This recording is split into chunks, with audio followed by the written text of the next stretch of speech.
اقربا پروری جو ہے نا وہ ایک ایسی لعنت ہے جس سے ہمارا جو ہے وہ چھٹکارا کسی بھی صورت میں حاصل نہیں ہو رہا. حالانکہ ہمارا جو دین ہے, ہمارا مذہب بھی 1400 سال پہلے ہمیں یہ تعلیم دے کے گیا ہے کہ کسی گورے کو کالے کے اوپر, کسی امیر کو غریب کے اوپر کسی قسم کی کوئی فوقیت نہیں ہے.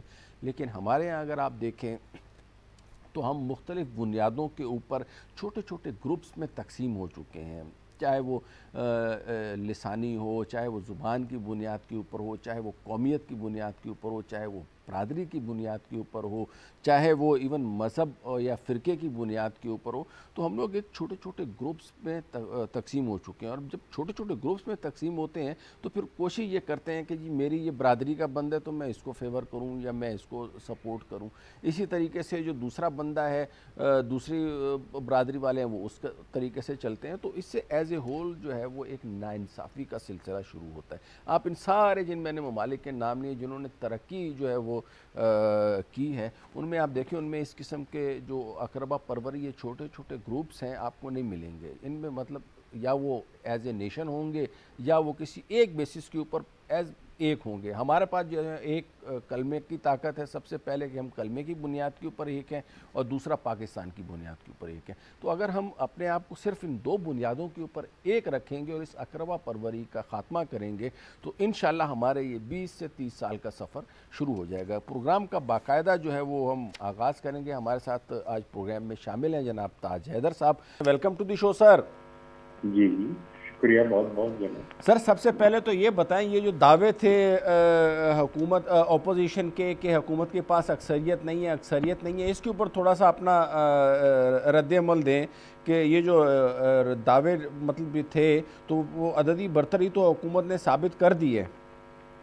ہاں تو جس طریقے سے بنی ہے وہ عددی برتری وہ بھی سامنے آ چکی ہے کہ کس طریقے سے لایا گیا وہاں کے لوگوں کو, پہ کس طریقے سے زور ڈالا گیا. یہ جو ہے نا مطلب دیکھیے سیاست کیا ہے, سیاست ہے لغت میں جب اسٹوڈنٹ کا میں نے دیکھا تھا کہ لوگوں کے معاملات کو حل کرنے کی تدبیر کرنا, یہ سیاست ہے. یہاں تو روز نئے مسائل کھڑے کیے جا رہے ہیں اور یہ چالاکی اور دھوکے بازی تو سیاست نہیں. تو اس میں آپ کو کیا تحفظات کیا ہیں, مطلب انہوں نے اگر عددی برتری ثابت کی ہے تو آپ کے بھی تو کافی سارے ممبرز مسنگ تھے تاج حیدر صاحب, تو اس کے بارے میں آپ کیا کہیں گے جو آپ کے جو اراکین غائب تھے اس کے حوالے سے بھی چینلز میں رپورٹ ہوا ہے. یہ نہیں ہے کہ کون کس کے ممبر زیادہ تھے, معاملہ یہ نہیں ہے. معاملہ یہ ہے کہ 50% سے زیادہ اس بل کی حمایت میں ووٹ ہیں. ٹھیک ہے. اور وہ تعداد ان کے پاس نہیں تھی, بلکہ میں نے تو یہ بھی ان سے کہا تھا یہ سیکیورٹی والے کھڑے ان کو بھی گن لی. اچھا نہیں تو 50% سے زیادہ مطلب آئین جو ہے وہ اس حوالے سے کیا کہتا ہے کہ وہ یہ کہتے ہیں کہ جو ہاؤس میں جو لوگ موجود ہیں ان کا 50% سے زیادہ ہونا چاہیے یا ٹوٹل ممبران کا 50% سے زیادہ. یہ نیشنل اسمبلی کا رول 10 ہے. جی جی اس میں کس طریقے سے یہ پاس ہوگا جوائنٹ سیشن کے اندر, وہ یہ ہے کہ ٹوٹل ممبرس جو ہیں ان کے 50% سے زیادہ. ٹھیک ہے مطلب جس کا کہ کل بلاول صاحب نے حوالہ دیا تھا. بالکل اس کا مطلب کہ ان کو 222 کرنے تھے. ٹھیک ہے, یعنی آپ یہ کہہ رہے ہیں کہ 222 ارکان ہونے چاہیے تھے. 222 ان کے ہونے چاہیے اور ان کو بھی شامل کر کے. بہرحال یہ ایک ٹیکنیکلٹی ہے. ٹھیک ہے لیکن اصل چیز یہ ہے کہ انہوں نے یہ کیا. اچھا تاج حیدر صاحب یہ بتائیں سر, یہ اب آگے کا لائحہ عمل کیا ہے؟ آپ لوگوں کا سپریم کورٹ میں جانے کا ارادہ ہے as A P D M یا انڈیویجول پیپلز پارٹی کے لیول کے اوپر, یا ابھی یہ فیصلہ کرنا باقی ہے؟ دیکھیے سپریم کورٹ میں تو کوئی بھی جا سکتا ہے, یہ تو ایسی بات نہیں ہے. نہیں ابھی جو قانون سازی ہوئی ہے پیپلز پارٹی کا آپ ریپرزینٹ کر رہے ہیں, تو پیپلز پارٹی کا کیا موقف ہے سر؟ دیکھیے کل جو ہوا تھا ہمارا, جی جو ہماری اپنی میٹنگ ہوئی تھی جس میں تمام نے تقریر کی, اس میں یہ بات کہی گئی تھی کہ ہم جائیں گے کورٹ کے اندر, مطلب اس سیشن سے پہلے. اور چیئرمین بلاول نے جو وہاں تقریر کی اس کے اندر بھی میں نے کہا کہ ہم جائیں گے کورٹ. ہم ہر آپشن ٹرائی کریں گے, کورٹ سپریم کورٹ سے لے کے گلی محلے تک ہم ہر آپشن ٹرائی کریں گے. اچھا دوسرا اس میں آبادی کے حوالے سے بھی 2017 کی جو آبادی ہے، جو سینسس تھی، کاؤنٹنگ جو کی تھی، اس کو بھی ایکسیپٹ کر لیا گیا ہے، تو اس کے اوپر آپ کی ریزرویشنز ہیں؟ یا اس کے اوپر بھی اسد عمر صاحب نے فرمایا تھا کہ جو ہے وہ مطلب اگر ہم پرانی والی کریں گے، اگر 2017 والی ہم ایکسیپٹ نہیں کرتے تو اس کا مطلب ہے 1998 والی ہوگی، تو وہ اور زیادہ نقصان دہ ہے. اس کے اوپر آپ کے کیا ریمارکس ہیں سر؟ نہیں لیکن وہ تو کل انہوں نے کہا ہے اور جی شور شرابے کے دوران کہ جی نئی آدم شماری کرائیں گے. جی نہیں نئی تو کرائیں گے، لیکن یہ 2017 کے اوپر تو اکراس دا بورڈ میرے خیال میں سندھ کو بھی تحفظات تھے، ایون کراچی میں بھی مختلف پارٹیز کو تحفظات تھے. میں نے تو کتاب لکھی کہ جو کل ڈسٹریبیوٹ کی گئی جی جی سندھ کا مقدمہ. اچھا اچھا اچھا سر، یہ الیکشن کمیشن کو جو ہے وہ اس کے اوپر اب مطلب سمجھے جو کل قانون سازی ہو گئی ہے، اور اگر اس کے خلاف کوئی سپریم کورٹ میں کسی قسم کا اسٹے نہیں لیا جاتا تو اس کا مطلب یہ ہے کہ وہ جو قانون ہے الیکٹرانک ووٹنگ مشین کے حوالے سے، وہ مطلب الیکشن کمیشن جو ہے وہ اس کے اوپر عمل درآمد کرنے کا باؤنڈ ہے. دیکھیے یہ جو ہے نا مطلب اس میں بہت سارے مسائل پیدا ہوں گے. جی جی وہی بتائیں نا سر، ذرا کھل کے بتائیں ہمارے ناظرین کو سر. جی کیا نہیں آپ خود ہی بتا رہے ہیں ہر چیز، میں تو غریب مسکین آدمی. جی جی جی جی میں یہ کہہ رہا ہوں کہ آپ نے یہ جو چالاکی کی ہے اور زرداری صاحب کا کمنٹ سامنے رکھے کہ جو بیج بویا گیا ہے اس کا پھل کوئی اور نہیں. ہاں یہ بڑا ویسے معنی خیز جملہ تھا کہ مطلب یہ جس کے لیے بیج بویا جا رہا ہے تو وہ کیجیے نا. جی جی کس نے پاس کرایا، کون لے کے آیا ممبر صاحبان کو، کس نے ممبر صاحبان کو آنے سے روکا؟ ٹھیک ہے، تو جو یہ تمام کر رہا تھا وہی پھل کھائے گا. ٹھیک ہے، یعنی آپ نے ایک ایسا ٹول دے دیا ہے گورنمنٹ کے ہاتھ میں جس سے وہ اپنی پاکٹ گورنمنٹ ہر الیکشن میں بنا سکتے ہیں. اور یہ اس وقت کہ میری کمیٹی میں یہ معاملہ آ رہا تھا تو میں نے الگ سے انہیں سمجھانے کی کوشش کی کہ یہ آپ سے کرایا جا رہا ہے اور اس کا فائدہ کوئی اور اٹھائے گا. ٹھیک ہے. اچھا سر، یہ سینٹ میں یہ مہنگائی کے حوالے سے کھل کے کہہ دیجیے. جی جی آپ بولیں. کون اٹھائے گا؟ اب تو یہ جملہ ایکسپلین ہو گیا نا. بالکل بالکل یہ فائدہ اور آپ کہہ دیجیے. میں تو کھل کے کہہ رہا ہوں کہ پاکستان کا اسٹیبلشمنٹ اس کا فائدہ اٹھائے گا اور ہر دفعہ وہ ایک پاپٹ گورنمنٹ لانے میں اور امریکن امپیریلزم اس کا فائدہ اٹھائے گی. نہیں دیکھیں میں تو ایک اپنی رائے رکھتا ہوں. میں تو آپ سے پوچھ رہا ہوں کہ آپ جو ہیں وہ اس حوالے سے کیا کہہ رہے ہیں. آپ کا جو کہنا ہے بہرحال آپ کی ایک رائے ہے اور میں اس کا احترام کرتا ہوں، ہر ایک کو کرنا چاہیے. سر میں تو اس وقت ہوسٹ کر رہا ہوں نا، میں اپنی رائے دے نہیں سکتا کیونکہ میں اگر کوئی رائے دوں گا تو پھر وہ تھوڑی سی بائسنس ہو جائے گی. یہ کنونس کرتی ہے کہ نہیں؟ جی بہت کچھ ہو جائے گا. جی جی آپ کی چینل بھی بند ہو سکتی ہے. چلے سر یہ ویسے اچھی سر، یہ مہنگائی کے حوالے سے تھوڑا سا آتے ہیں، تھوڑا سا ای وی ایم کے ٹاپک کو ہٹاتا ہوں. یہ سینٹ میں جو ہے نا وہ آئی ایم، میں ایک بات بتاؤں آپ کو، نیشنل اسمبلی نے کیا قانون پاس کیا جی جو کہ اب سینٹ میں آیا ہے گمشدہ افراد کے بارے میں. ٹھیک ہے کہ اگر کوئی شکایت کی جائے کہ فلاں فلاں گمشدہ ہے اور اگر آپ اس کو ثابت نہیں کر پائے تو 5 سال کی جیل آپ کو ہوگی، 1 لاکھ جرمانہ. اچھا اچھا. یعنی جس کا بندہ گیا، کوئی خاتون ہے جن کا شوہر گیا تو اب وہ شکایت نہیں کر سکتی کیونکہ انہوں نے شکایت کی تو وہ کہیں گے چلو تم جیل. ٹھیک ہے. یہ قانون نیشنل اسمبلی نے پاس کیا ہے. ٹھیک ہے.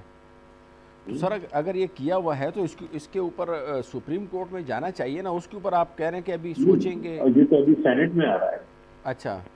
یعنی ہم سے جو سول سوسائٹی ہے اس نے خطوط بھیجیں کے ساتھ نیشنل اسمبلی نے یہ کر دیا. اچھا اچھا. اور اب یہ سینٹ میں آنا. تو یہاں پہ آپ اس کو اسٹرائک ڈاؤن کرانے کی بھرپور کوشش کریں گے؟ نیچرلی ہم اس سے ختم کریں گے، لیکن یہ کہ یہ چیز جو ہے یہ ایک مائنڈ سیٹ کو ریفلیکٹ کرتی ہے.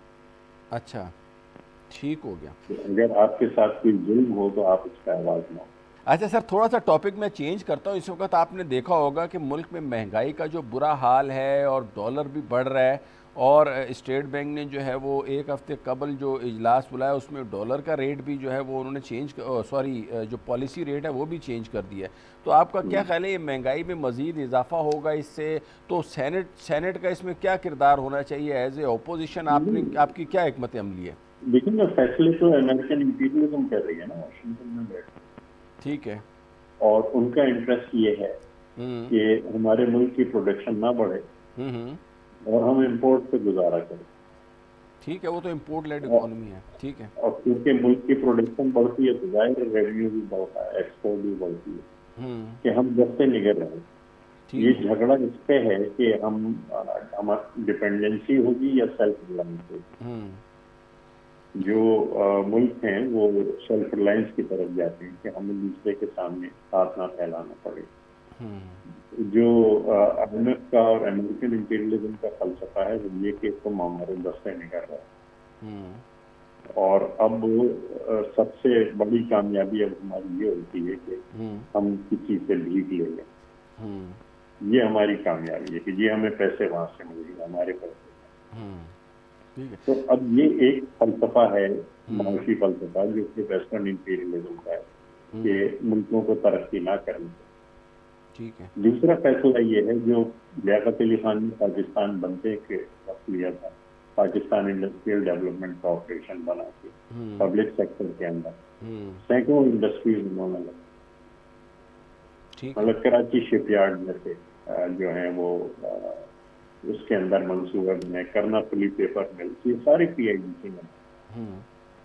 اب انہوں نے کہا نہیں جی آپ یہ تو پرائیویٹ سیکٹر انجن گروتھ ہوگا انہوں نے، اور کارخانے ہمارے بند کرنے شروع کیے پروڈکشن. اب انہوں نے کہا جی آپ کھیت میں بھی کیوں سامان اگا رہے ہیں وہ بھی بند کریں، اور ہم سے آپ گندم خریدیں، ہم سے آپ چینی خریدیں، ہم سے یہ کریں. یہ نیو کولونیلزم جو ہے، یہ ویسٹرن امپیریلزم جو کہہ رہی ہے، تو سب سے بنیادی تضاد جس کی وجہ سے اور تضاد پیدا ہو رہے ہیں وہ بنیادی تضاد امریکن امپیریلزم اور پاکستان کے عوام کے درمیان. اور اس کو جب تک حل نہیں کیا جائے گا، آپ اپنا رخ، اب ایران سے $9 کی ہمیں گیس مل رہی ہے، ٹھیک ہے، لیکن ہم پائپ لائن نہیں بنا سکتے. ٹھیک ہے. ہم $30 کی خریدیں گے. ہمیں جو وہاں کا کوئلہ ہے گھر کا وہ $27 کا پر ٹن پڑ گیا. ہم $265 پر ٹن کا امپورٹ کر رہے ہیں. ہم وہ 100 میل کی ریلوے لائن، 100 کلومیٹر کی ریلوے لائن نہیں بنا سکتے جس سے تھر کا کوئلہ جو ہے وہ ہمارے پاور ہاؤس میں. بہت بہت شکریہ سر آپ کا. بہت شکریہ، لیکن جو بیج بویا گیا ہے اس کے پھل دوسرے.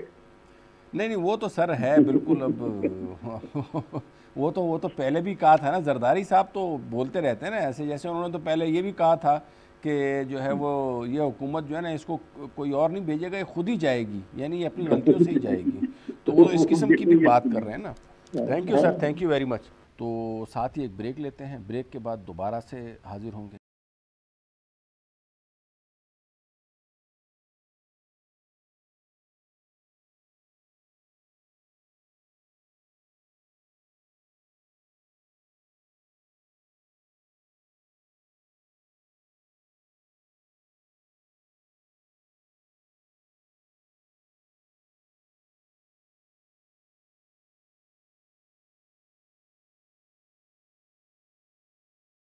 Welcome back after the break. ناظرین ہمیں جوائن کیا ہے جناب فاروق ستار صاحب نے، M Q M O R C committee کے یہ چیئرمین ہیں اور بہت ہی رینونڈ پولیٹیشین ہیں، اور بڑی ان کی جو ہے وہ سیاست کے حوالے سے اگر آپ کہیں کہ بہت پرانی اور بہت مطلب ایک قسم کی سینئر اور تجربہ ہے ان کے پاس، تو کوئی غلط نہ ہوگا. Welcome to the show sir. جی تھینک یو سو مچ. جی سر یہ بتائیں ایم کیو ایم کو آپ کہاں دیکھتے ہیں اور کراچی کی ترقی میں اس کا کیا کردار ہے؟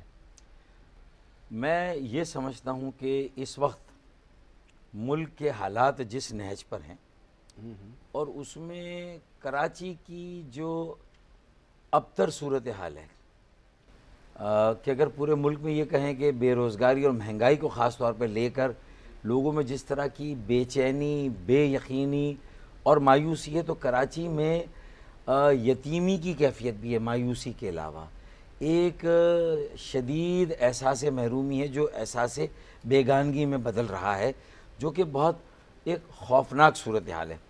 تو میں یہ سمجھتا ہوں کہ چونکہ ایم کیو ایم کے خلاف مسلسل ایک سازشوں کا سلسلہ بھی تھا، باہر سے بھی اس کو تقسیم کرنے اور منتشر کرنے کی کوشش ہوتی رہی، منصوبے بنتے رہے، لیکن جو اس کی اپنی غلطیاں بھی ہیں وہ بھی کچھ کم نہیں تھیں، جو اپنے ہی پیر پہ بار بار کلہاڑا مارنے کی جو ہماری عادت تھی، جو غلطیاں تھیں، جو حماقتیں تھیں، اس کے نتیجے میں ایم کیو ایم کا ڈاؤن فال ہو گیا، زوال ہو گیا۔ اچھا اب وہ ٹھیک ہے 4 سیٹیں نہیں 8 ملنی چاہیے تھی، تو کچھ تو اس کا ووٹ بینک ٹوٹ کے پی ٹی آئی کی طرف چلا گیا، ٹھیک ہے، اور کچھ زبردستی پی ٹی آئی کو دیا بھی گیا، تو خیر، لیکن اب نہ پی ٹی آئی گراؤنڈ پہ اس کی جگہ لے سکیے، نہ ایم کیو ایم دوبارہ لوگوں کے دلوں میں گھر کر سکیے جو ایم کیو ایم پاکستان ہے۔ تو میں نے اسی لیے اسی ایم کیو ایم کے قبلے کو درست کرنے، اسے بہتر کرنے، سدھارنے، ایک ٹرانسفارمڈ، ایک جدید ری برانڈڈ ایم کیو ایم بنانے کا بیڑا اٹھایا، اور ایک نظریاتی عوامی ایم کیو ایم جو عوام کے بنیادی مسائل حل کرے، اور ایسے چہروں کو ہم سامنے لائیں سینئر قیادت میں سے جو قابل قبول ہو، ایکسیپٹیبل اور قابل اعتبار ہو، یعنی کہ کریڈیبل ہوں۔ اگر ایسے چند لوگ جمع ہو جاتے ہیں اور ایم کیو ایم کے اندر جمع ہوتے ہیں، مثلا خالد مقبول کو میں بار بار کہتا ہوں، لیکن وہ شاید میری بات کی اہمیت کو نہیں سمجھ رہے کہ ان کے جو یہ 4 سالہ بلدیاتی دور نے جو ان کا اور بیڑا غرق کیا، جو اور الزامات کرپشن کے لگے، بگاڑ، خرابیاں، اور کوئی پرفارمنس نہیں، اور آخر میں پھر اختیار اور وسائل نہ ہونے کا رونا، تو لوگ شاید اس بات کو تسلیم نہیں کریں۔ آپ کو 3 سال بعد ہی اصولاً بلدیاتی اداروں کو چھوڑ کر عوام میں جانا چاہیے تھا، تحریک چلانی چاہیے تھی، دھرنا دینا چاہیے تھا وزیر اعلیٰ ہاؤس کے باہر، اور کہنا چاہیے تھا ہمیں اختیارات اور وسائل دے۔ فاروق بھائی بھی آپ کے ساتھ آتے اور شاید سابق میئر مصطفیٰ کمال بھی آپ کے ساتھ آتا، یہ تو ایک بات ہے۔ تو میں یہ دیکھ رہا ہوں کہ خلا ہے ایک کراچی میں، جو آپ کا سوال ہے، اس خلا کو پر کرنا ہوگا اور نیچرلی پر کرنا ہوگا۔ تو میرے پاس اس کا سجیشن یہ ہے کہ ایک طرف تو میں ابھی گیا تھا دبئی، ڈاکٹر عشرت العباد سے مل کے آیا، اس میں بھی آؤں گا، تو میرا مقصد ایک قومی ایجنڈا ہو اور اس قومی ایجنڈے میں کراچی فوکس ہو۔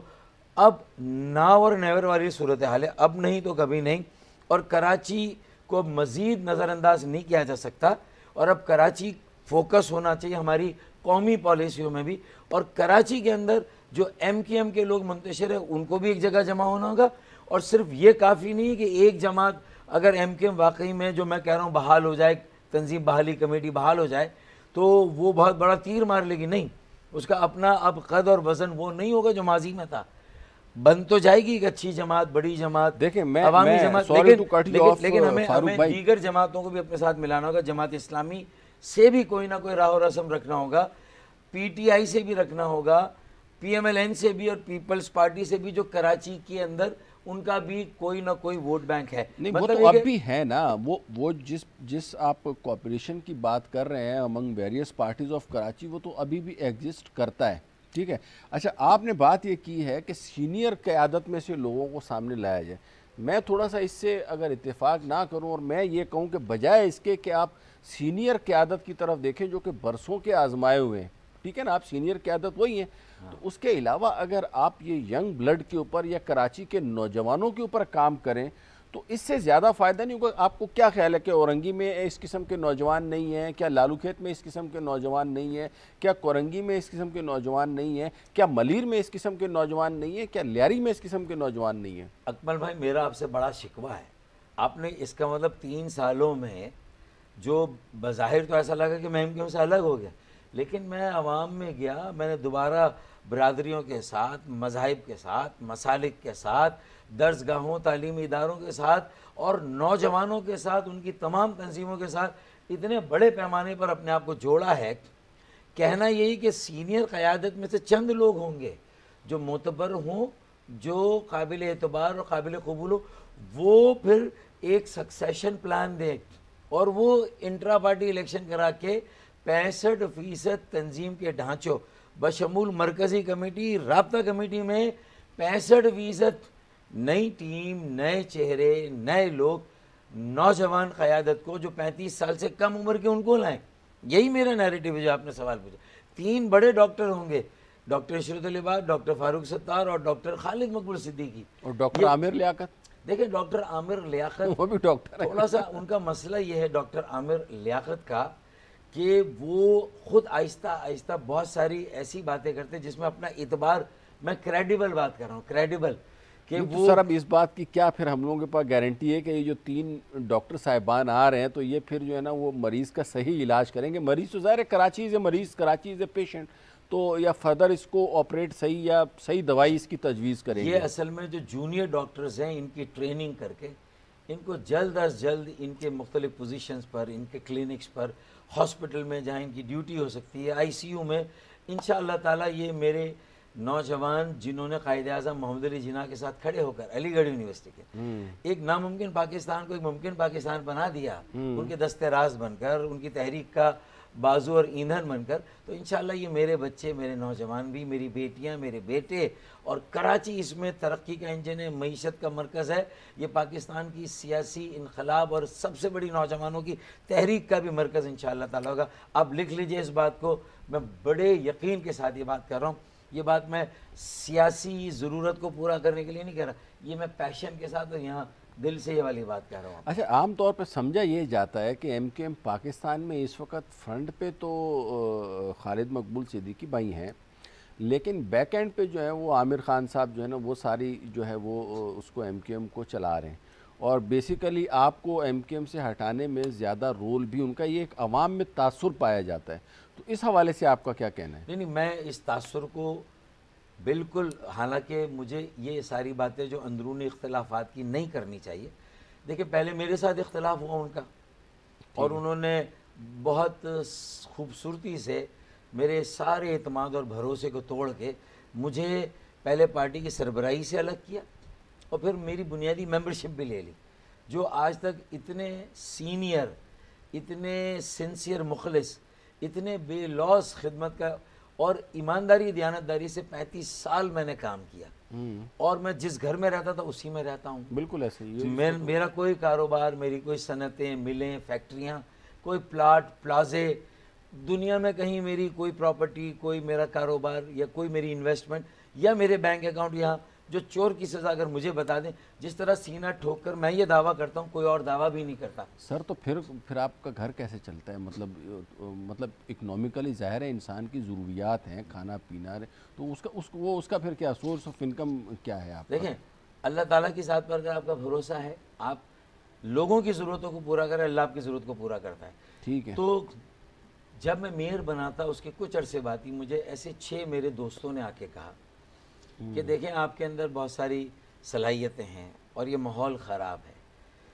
یہ پارٹی ہے جس سے پاکستان کی امید ہے کہ ایک مڈل کلاس انقلاب آج کراچی میں آیا، کل پورے ملک میں. سر یہ مڈل کلاس انقلاب جو ہے نا یہ کچھ سال پہلے بھی آیا تھا، وہ سارا مڈل کلاس انقلاب اس وقت ڈیفینس شفٹ ہو چکا ہے. آپ کہیں گے تو میں نام بتاؤں گا آپ کو کہ سارے کے سارے ہیں، سوائے چند ایک کے جن میں آپ بھی شامل ہیں، آپ بھی پی آئی بی میں رہتے ہیں ابھی بھی. ان 6 لوگوں نے کہا کہ باقی لوگوں کا نہیں پتا، لیکن ہمیں آپ پہ بھروسہ ہے، آپ عوام کی امانت میں کوئی خرد برد نہ کریں، اسے ان تک منتقل کریں، اور آپ کی جو ضرورت ہے اس کے لیے ہم آپ کے جو آمدنی ہے اس میں سے کچھ پیسے لے کے، انہوں نے اس زمانے میں کبھی 50,000، کبھی 25,000، کبھی 1 لاکھ مجھ سے لے کے، مجھے لگتا ہے 15-20 لاکھ مجھ سے ان 15 سالوں میں، شروع کے 15 سالوں میں لیے، اور پھر مجھے یہ کہا کہ یہ آپ کی آمدنی ہے، وہ مجھے مہینے کے 1 لاکھ، 1.5 لاکھ یا 2 لاکھ دے دیتے ہیں جیسے وہ مناسب سمجھتے ہیں.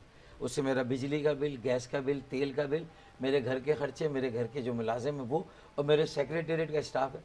اس کے علاوہ میرے کچھ 8 سے 12 ایسے سپورٹرز ہیں جو مجھے میری پارٹی کو چلانے کے لیے مجھے مہینے کا کچھ دیتے ہیں. تو یہ کل میری، میں آپ مجھے کہیں گے میں ان کے نام بھی بتا دوں گا. نہیں ہم نام ظاہر ہے وہ اچھا، انہوں نے اپنے بزنس کر رکھے، کسی نے اسٹاک میں انویسٹ کیا، کسی نے کسی اور بزنس میں کیا، اور اللہ کے فضل و کرم سے میرے علاوہ کوئی اپنے آمدنی کے ذرائع کو ڈسکلوز نہیں کرتا. میں نے آج آپ کے سامنے اپنے آمدنی کے ذرائع چلیں سر، یہ جو ہے نا، یہ ہمارے پروگرام کے لیے ایک بریکنگ نیوز بھی ہو گئی ہے کہ فاروق ستار صاحب نے اپنی جو ہے وہ آمدنی کے ذرائع بھی ہمارے سامنے رکھ دیے۔ اچھا، اس میں کچھ شہیدوں کی فیملیز کو بھی ایڈپٹ کیا میں نے، کچھ اسیروں کی فیملیز کو اور کچھ لاپتہ ساتھیوں کی فیملیز کو، اور اس کے علاوہ بھی جو کچھ ہم سے ہو سکتا ہے، ہمارا دوستوں کا گروپ ہے ہم۔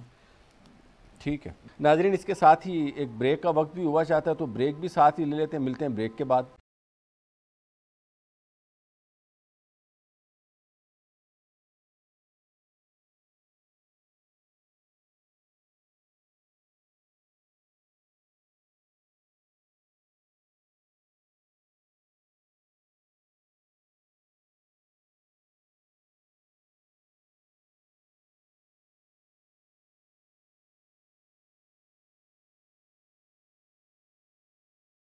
Welcome back after the break. میرے پاس جو خبریں پہنچ رہی ہیں، آپ یہ کہہ رہے ہیں نا کہ عشرت العباد صاحب جو ہے وہ آپ کے ساتھ مل کر، اور خالد مقبول صدیقی صاحب، اب خالد مقبول صدیقی ابھی ٹچ سے مس نہیں ہوئے، لیکن ان کی مرضی ہے، انہیں دیکھنا چاہیے کہ حالات کا جب نوشتہ دیوار کیا کہہ رہا ہے، اور اب وقت ضائع کیے بغیر اس متوسط طبقے کے سیاسی عمل اور تحریک کو بچانا چاہیے، نظریاتی، اور بگاڑ کو دور کرنا تو وہی جو مڈل کلاس اب اپر کلاس ہو گئی ہے، اور ایم کیو ایم کے بھی بہت سارے M N As M P As جو موجودہ، جن کی تعداد کم ہے، جو کبھی نارتھ کراچی میں رہتے تھے، کبھی ایف بی ایریا لیاقت آباد میں رہتے تھے، الحمدللہ وہ سب ڈیفینس کلیفٹن کے بنگلور کوٹھیوں میں شفٹ ہو گئے۔ میں مانتا ہوں اس بات کو، کئی تو بیرون ملک بھی جا چکے ہیں، بیرون ملک جا چکا۔ میرا جھگڑا اسی بات سے ہے کہ اسی نے ایم کیو ایم کے جو بانی تھے ان کی پارٹی کو خراب کیا۔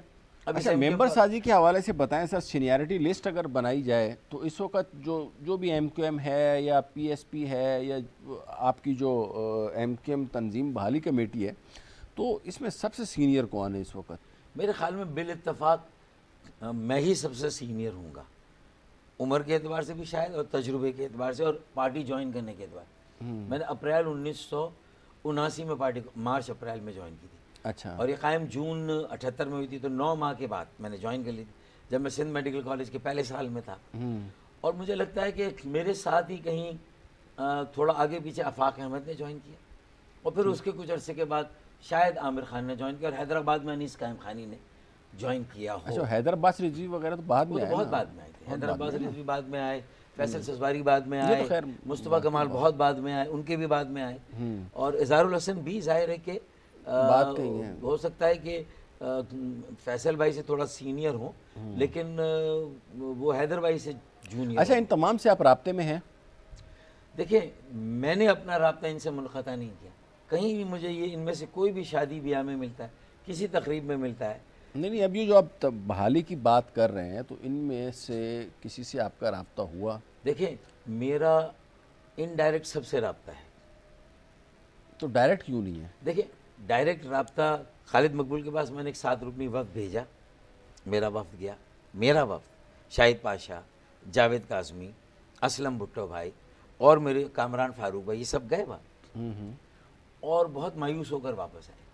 لیکن میں ابھی بھی، مجھے امید ہے کہ یا تو سوچ و فکر کر کے خالد اختلاف کس بات پہ سر؟ ہمارے ناظرین کو آپ یہ بتائیں کہ آپ میں اور ایم کیو ایم پاکستان میں، میرا جہاں تک جو پبلک میں جو زیادہ سینٹیمنٹس ہیں، یہ جو زیادہ رائے پائی جاتی ہے، وہ یہ پائی جاتی ہے کہ قیادت کے حوالے سے جو ہے وہ بیسیکلی جو ہے وہ پایا جاتا ہے اختلاف، ٹھیک ہے نا؟ اور مطلب جو ہے نا وہ کچھ لوگ نہیں چاہتے کہ آپ جو ہے سینئر ہیں تو آپ جو ہے وہ ایم کیو ایم کی قیادت کریں، تو کیا یہی ایسا ہی ہے یا اس سے ہٹ کے کوئی اور بھی پوائنٹس ہیں جن کے اوپر اختلاف ہے؟ دیکھیں، مجھے اپنی صلاحیتوں، اپنی تجربے، اپنی سینئرٹی پر کسی سے اپنا موازنہ تو کرنا نہیں ہے، وہ تو چیزیں اسٹیبلشڈ ہے نا۔ لیکن مجھ سے کم عمر، کم تجربہ رکھنے والا بھی کوئی ساتھی کنوینر ہو سکتا ہے، اس میں کوئی اجارہ داری تھوڑی ہے۔ ہاں بالکل، میری طرف سے یہ کوئی جھگڑا نہیں ہے، ٹھیک ہے، ٹھیک ہے نا۔ میں تو خالد مقبول بھائی کی کنوینرشپ کو قبول کر کے 2018 کے الیکشن سے بہت پہلے جھگڑا ہوا، لیکن 2018 کے الیکشن سے 40 دن پہلے میں چلا گیا اور ان کے ساتھ میں نے کام کیا، تو میں تو ان کی کنوینرشپ کو قبول کر کے چلا گیا۔ کس بات پہ فاروق بھائی جھگڑا بتائیں نا، کس بات پہ اختلاف، کس بات پہ؟ بلکہ جھگڑا بھی نہ کریں۔ جھگڑا انہوں نے مجھے پارٹی کی بنیادی رکنیت سے فارغ کیا، تو یہ عامر خان بتائیں اور خالد مقبول بھائی بتائیں. اچھا ان دونوں کے علاوہ کسی اور کا ہاتھ نہیں ہے؟ خالد بھائی کا بھی کتنا ہاتھ ہے مجھے نہیں پتا. اچھا عامر خان بھائی ہیں, وسیم اختر بھائی ہیں, کنور نوید بھائی ہیں. زیادہ تر یہ وہ 3 ساتھی ہیں جو تنظیمی کاموں میں زیادہ ہیں, یا پولیٹیکل اس میں وسیم اختر بھائی یا انہوں نے میئرشپ چلائی.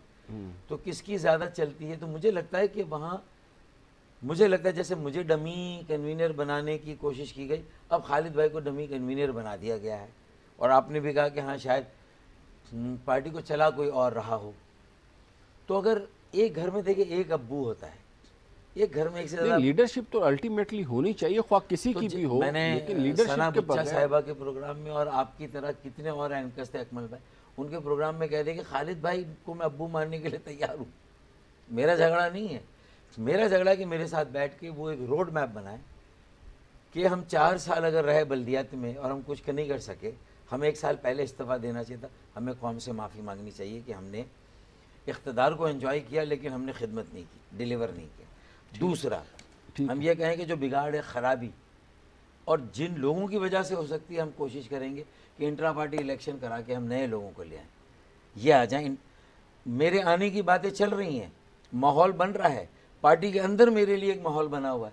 لیکن خالد مقبول بھائی نے یہ غلطی کیسے کرتی کہ ایک جھٹ پٹ چٹ منگنی پٹ بیا ایک انٹرا پارٹی الیکشن ابھی کرا دیا جو کہ نہیں کرانا چاہتا. یہ ان کی سیاسی سوجھ بوجھ کی ایک آزمائش تھی جس میں وہ مجھے لگتا ہے کہ فیل ہو گئے. انہیں یہ نہیں کرنا چاہیے, میرا انتظار کرنا چاہیے. پھر میں اور وہ مل کے نئے لوگوں کے لیے راستہ ہموار کرتے تاکہ میرا ان کا جھگڑا نہیں ہے. میری طرف سے تو ایک کم عمر کا بھی ایک جوان جو انرجیٹک ہے, ویگرس ہے, جو پیشنیٹ ہے, اور میرے پاس بصیرت اور ویژن ہے, اس کے پاس انوویشن اور جدت ہے. تو یہ وقت ویژن اور انوویشن کے امتزاج کا ہے, بلینڈنگ کا ہے. مجھے تو نئے خیالات, نئے تخیل, نئی سوچ و فکر کے نئے بچے چاہیے. اور ان کے ہاتھوں میں اگر یہ پارٹی نہیں گئی, یہ شہر, یہ بلدیاتی ادارے, صوبے کی حکومت اور پاکستان ان کے ہاتھوں میں نہیں دیا, تو پھر میرے خیال میں آنے والی نسل ہمیں معاف نہیں کرے گی. میں تو اس پہ بالکل, جو آپ نے مجھے کہا, میں اس بات پہ 100% قائل. چلیں سر, تھوڑا سا ایم کیو ایم کی سیاست سے باہر نکلتے ہیں ہم اور قومی سیاست کے اوپر بھی آئیں کہ یہ جو آج کل مہنگائی کا طوفان آیا ہوا ہے اور جو انٹرسٹ ریٹ ہے وہ بھی بڑھے جا رہا ہے, غریب سے غریب تر ہوتا جا رہا ہے. اور کراچی کے وہ منصوبے آپ دیکھیں, گرین لائن میرے خیال میں مسلم نواز کے دور میں بننا شروع ہوئی تھی اور جہاں چھوڑ کے گئے تھے میرے خیال میں وہیں پہ ہے ابھی تک, اور اب تو بسیں بھی آ گئی ہیں. تو اس حوالے سے آپ کارکردگی سے جو پی ٹی آئی کی مطمئن ہیں؟ دیکھیں, پی ٹی آئی کی نا اہلی, نا تجربہ کاری, وہ تو بالکل خود ہی مطلب اپنی گواہی دے رہی ہے. اور ان کی نالائقی نے انہیں ایک ناکام حکومت کے طور پر ایکسپوز کر دیا ہے, بے نقاب کر دیا عوام میں. اچھا, اب مزید 2 سال اگر ان کو ملتے ہیں تو کیا گارنٹی یہ بگاڑ اور نہیں بڑھے گا؟ جو 3 سال میں کام نہیں ہوا وہ 2 سال میں ہوگا. تو پی ٹی آئی کو خود بھی اس مرحلے پر فیصلہ کرنا چاہیے. اور عمران خان تاریخ میں چلے جائیں گے, ان کے سارے گناہ معاف ہو جائیں گے اگر وہ خود یہ کہیں کہ ہم نئے الیکشن کی طرف جائیں. شاید مجھے اتنی میجورٹی نہیں ملی تھی کہ میں 2/3 اکثریت رکھتا اور آئین میں ترمیم کرتا, جس سے کہ جو دعوے میں نے کیے تھے اس کو میں پورا کرتا. میں دوبارہ سے عوام کی عدالت میں جانا چاہتا ہوں. اسی کارکردگی پر عوام فیصلہ کرے کہ اس ملک کے لیے بہتر قیادت, یہ ایک بہت بڑی بات ہوگی. لیکن مجھے نہیں لگتا کہ وہ نہیں سر, آئی ہوئی سیٹ آج تک جو ہے وہ پاکستان کی تاریخ میں کسی نے خود نہیں چھوڑی. تو اصل تبدیلی تو تب آئے گی جب وہ یہ کریں. ان کی اصل آزمائش تو اب ہوئی ہے. چلیں, میں سمجھوں گا کہ واقعی میں تبدیلی آ گئی اگر عمران خان خود ہی آ کے کہہ دے. ہم تو یہ امید رکھتے ہیں کہ جو ہے نا وہ تبدیلی آئے نہ آئے, مہنگائی کم ہونی چاہیے تاکہ ایک عام آدمی. اچھا, مہنگائی کو کم کرنے کے لیے اگر فرض کر لیں ان ہاؤس چینج آ جائے, ایم کیو ایم اور پی ایم ایل کیو خود یا شاید کسی کے کہنے سے الگ ہو جائیں, تو عمران خان کی حکومت نیچے آ جائے گی. تو کیا اب جو 2 سال بچے ان 2 سالوں کے لیے پی ایم ایل این یا پیپلز پارٹی میں سے کوئی یہ اتنی جو خرابیاں ہو چکی ہیں, جو معیشت کا بیڑا غرق ہو گیا, کیا آپ سمجھتے ہیں وہ حکومت لیں گے؟ اگر وہ بھی لیں گے حکومت تو وہ بھی یہ کریں گے کہ فوراً اسمبلیاں تحلیل کر کے نئے الیکشن کی طرف چلیں. یہی کر لیں, عمران خان یہ موقع نکال دیں خود ہی کہ پی ایم ایل کیو اور ایم کیو ایم کو کہیں یار مجھے نکالو اس وبال سے. عمران خان کے لیے ابھی اس وبال سے نکلنے کا موقع ہے. اگر مزید 2 سال انہوں نے اسی بگاڑ و خرابی میں اضافہ کرنا ہے، مہنگائی اور بے روزگاری، تو پھر گلی گلی خون ریزی ہوگی، مختلف بد امنی کے مختلف واقعات ہوں گے، لا قانونیت کا دورہ ہوگا، جنگل کا قانون ہوگا، کراچی کے پانی کی کمی کو لے کر فسادات ہوں گے، جو لسانی فسادات، اور اپنی سیاسی ساکھ کو بچانے کے لیے جو ایم کیو ایم نے بلدیاتی کارکردگی میں کچھ ڈیلیور نہیں کیا اور اوپر سے اب صوبے کا نعرہ لگا دیا، تو وہاں ہمارے جو سندھی قوم پرست بھی جو اپنے میرے سندھی بھائیوں بہنوں بیٹوں کو اشتعال دلا رہے ہیں، اور یہاں جو قوم پرست مہاجر بھی ہیں وہ بھی لڑنے کے لیے، اللہ نہ کرے کراچی کی سڑکوں پر یہ لوگ آپس میں ایک دوسرے کے دست و گریباں ہو گئے۔ انشاءاللہ ایسا وقت تو خیر کبھی بھی نہیں آئے گا۔ نہیں، یہ تلوار لٹک رہی ہے اکمل بھائی، اس کو روکنے کی ضرورت ہے، اس ہیٹ کو۔ اچھا، بلدیاتی انتخابات میں فرض کریں ایک تو آپ یہ ایزمپشن لے کے چل رہے ہیں، مہنگائی اور بے روزگاری کو کم کرنے کے لیے سب سے پہلے سیلز ٹیکس کی شرح کو کم کریں،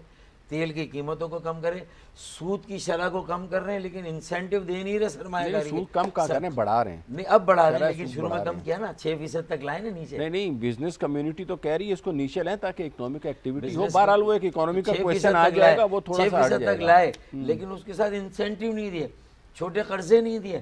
جب آپ قرضے بڑے دیے ہیں سر، وہ اپنے وہ ہوتا ہے نا، جہاں اقربا پروری عام ہو جائے نا تو وہ قوم کبھی ترقی نہیں کرتی، ٹھیک ہے نا۔ سب سے پہلے جو جڑ ہے نا، بنیاد، میں نے اپنے انٹرو میں بھی بتایا ہے کہ جو جڑ ہے نا کسی بھی قوم کو ترقی سے روکنے کی، وہ ہے اقربا پروری۔ اقربا پروری اگر آ جاتی ہے، فیوریٹزم، نیپوٹزم، ہاں، پھر اس کے بعد انصاف بھی نہیں رہتا اس معاشرے میں میرٹ کا بھی قتل عام ہوتا ہے، ٹھیک ہے نا۔ تو یہ اقربا پروری ہر جگہ پائے، اب وہ مسلک کی بیسس کے اوپر بھی ہو سکتی ہے، قوم کی بیسس کے اوپر بھی ہو سکتی ہے، سیاسی بیسس کے اوپر بھی ہو سکتی ہے، اور جتنی بھی قوموں نے ترقی کی ہے، آپ چائنا سے لے کے جرمنی، فرانس، کینیڈا دیکھ لیں، وہاں پہ آپ کو کہیں پہ بھی اس قسم کے چھوٹے چھوٹے پریشر گروپس نہیں ملیں گے، ٹھیک ہے۔ بہت بہت شکریہ فاروق ستار صاحب آپ کا۔ اس کے ساتھ ہی آج کا پروگرام ختم ہوتا ہے، اجازت دیجیے، انشاءاللہ اگلے ہفتے دوبارہ آپ سے ملاقات کریں گے۔ اللہ حافظ۔